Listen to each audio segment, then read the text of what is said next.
Assalamualaikum warahmatullahi wabarakatuh. Perkenalkan nama saya Rocky, NIM C1B0191218. Presentasi kali ini saya akan membahas tentang pengertian manajemen perubahan. Baiklah, yang pertama, pengertian perubahan. Perubahan berarti bahwa kita harus mengubah dalam cara mengerjakan atau berpikir tentang sesuatu. Perubahan tersebut dapat terjadi pada struktur organisasi, proses, mekanisme kerja, SDM, dan budaya. Untuk lebih memahami makna perubahan, terdapat beberapa karakteristik perubahan Kasalai 2006, yaitu A. Bersifat misterius karena tidak mudah dipegang. B. Memerlukan tokoh terkenal dalam melakukan perubahan. C. Tidak semua orang bisa diajak melihat perubahan. D. Perubahan terjadi setiap saat secara kontinu. E. Ada sisi lembut dan sisi keras dalam perubahan. F. Membutuhkan waktu, biaya, dan kekuatan. G. Dibutuhkan upaya khusus untuk menyentuh nilai dasar atau budaya korporat. H. Banyak diwarnai mitos. Tujuan perubahan di suatu sisi untuk memperbaiki kemampuan organisasi dalam menyesuaikan diri dengan perubahan lingkungan, dan sisi lain mengupayakan perubahan perilaku karyawan untuk meningkatkan produktivitasnya. Perubahan harus dilakukan secara hati-hati dengan pertimbangkan sebagai hal agar manfaat yang ditimbulkan oleh perubahan harus lebih besar daripada beban kerugian yang harus ditanggung. Manajemen perubahan. Manajemen perubahan adalah suatu proses sistematis dalam menerapkan pengetahuan, sarana, dan sumber daya yang diperlukan untuk mempengaruhi perubahan pada orang yang terkena dampak dari proses tersebut.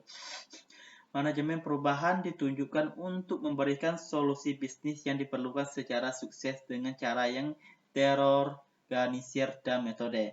Melalui pengelolaan dampak perubahan pada orang yang terlibat, pendekatan dalam manajemen perubahan adalah sebagai berikut. A. Mengidentifikasikan objek yang terkena dampak perubahan yang mungkin menolak perubahan. B. Menelusuri sumber, tipe, dan tingkat resistensi perubahan yang mungkin ditemukan.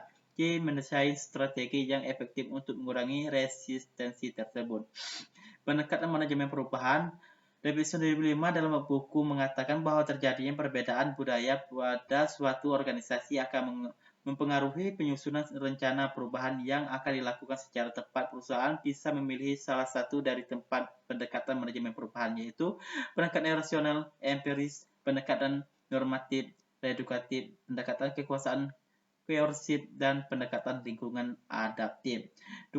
Faktor eksternal dan internal. Faktor internal, faktor yang berasal dari dalam perubahan yang dapat mempengaruhi suatu organisasi beserta kegiatannya. Faktor internal yang dimaksud antara lain, yaitu perubahan, kebijakan, atau tujuan organisasi.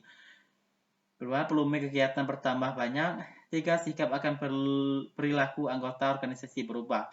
Faktor eksternal, faktor yang berasal dari luar organisasi. Bisa disebut sebagai faktor lingkungan. Adapun faktor eksternal yang dimaksud antara lain politik, hukum, kebudayaan, teknologi, sumber daya alam, demografi, dan sosiologi. 3. Perubahan terencana dan perubahan tidak terencana. Perubahan terencana dan tidak terencana. Perubahan dapat terjadi pada kegiatan yang bersifat rutin dan kontinu, terutama pada kegiatan yang sifatnya strategis dan tidak berulang-ulang. Perubahan terencana adalah aktivitas perubahan yang disengaja atau direncanakan dan berorientasi pada tujuan. Sedangkan perubahan tidak terencana merupakan pergeseran aktivitas organisasional karena adanya kekuatan eksternal yang berada di luar kontrol organisasi. B. Perubahan inkremental dan fundamental. Perubahan inkremental hampir terjadi dengan sendirinya dan mencakup banyak situasi yang dihadapi manajer, termasuk di dalamnya metode dan proses kerja, tata letak produk baru, dan situasi lain di mana orang melihat selanjutnya dan keadaan lama menuju pada keadaan yang baru. Perkembangan perubahan inkremental terjadi melalui evolusi, tetapi perubahan tersebut tidak berarti mudah untuk dilaksanakan atau tidak akan menghadapi resistensi. Sifat perubahan inkremental dipengaruhi hubungan antara tingkat urgensi dengan resistensi. Perubahan terencana merupakan perubahan rutin berulang-ulang dan diprediksi dan dikendalikan. Untuk melakukan perubahan terencana dilakukan 4 fase Wibowo 2006, yaitu sebagai berikut. 1. Fase eksplorasi. Dalam fase ini organisasi mengalih dan memutuskan untuk membuatkan perubahan spesifik. 2. Fase perencanaan. Proses perencanaan menyangkut mengumpulkan informasi untuk mendiagnosis masalahnya, menentukan tujuan perubahan, dan mendesain tindakan yang tepat untuk mencapai tujuan dan mewujudkan pengambil keputusan mencapai tujuan serta mendukung perubahan. 3. Fase tindakan implementasi. Perubahan menyangkut desain untuk menggerakkan organisasi menuju perubahan, menciptakan pengaturan dalam pengelola proses perubahan, dan mendapat dukungan pelaksanaan, mengevaluasi implementasi dan umpan balik untuk menyesuaikan serta perbaikan. 2. Fase integrasi. Tahapan ini berkaitan dengan konsolidasi dan stabilisasi perubahan. Hambatan dan kegagalan perubahan. 1. Hambatan perubahan.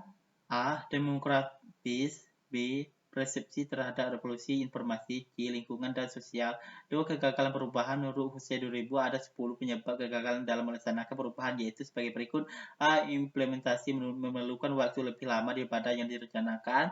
B. Kebanyakan masalah tidak diidentifikasi sebelumnya. C. Aktivitas dalam implementasi tidak cukup koordinasi. D. Aktivitas dan krisis bersaing memecahkan perhatian sehingga keputusan tidak dilakukan. Manajemen perubahan adalah suatu proses sistematis dan menerapkan pengetahuan, sarana, dan sumber daya yang diperlukan untuk mempengaruhi perubahan pada orang yang terkena dampak dari proses tersebut. Manajemen perubahan ditujukan untuk memberikan solusi bisnis yang diperlukan secara sukses dengan cara yang terorganisir dan metode. Menurut pengelola dampak perubahan pada orang yang terlibat, pendekatan dalam manajemen perubahan adalah sebagai berikut. A. Mengidentifikasikan objek yang terkena dampak perubahan yang mungkin menolak perubahan. B. Menelusuri sumber, tipe, dan tingkat resistensi perubahan yang mungkin ditemukan. Mendesain strategi yang efektif untuk mengurangi resistensi tersebut. Sekian, terima kasih. Wassalamualaikum warahmatullahi wabarakatuh.